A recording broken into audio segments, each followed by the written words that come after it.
Well, here's what I would say. It's a balance that we need to find as a government. I mean, this is the tricky thing about taxes on housing. We don't want to change policy to such an extent that everybody who already owns a home ends up losing equity in their home. On the other hand, we want to make sure that the price of housing, the dream of home ownership stays within the reach of the middle class. And so that means making sure that we use the right levers at the disposal of government. And we're trying to find that right mix.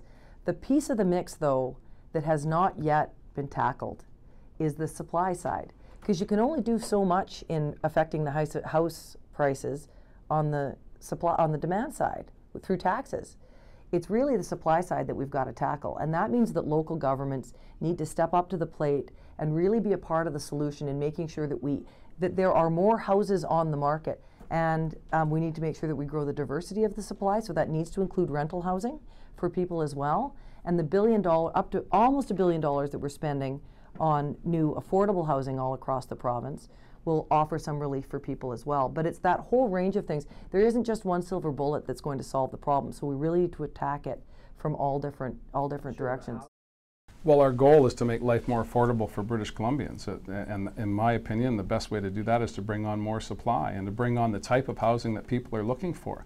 I've talked throughout this campaign to dozens and dozens of people who can't afford to live here anymore, can't afford to rent here anymore. I think it was less than 10 days ago, a 2-bedroom co-op unit became available in the Mount Pleasant portion of Vancouver, and 300 people lined up to see it. There's a crisis of housing here. It's not just exclusively affordability. And I believe we need to bring on more supply, and we have a plan to do that.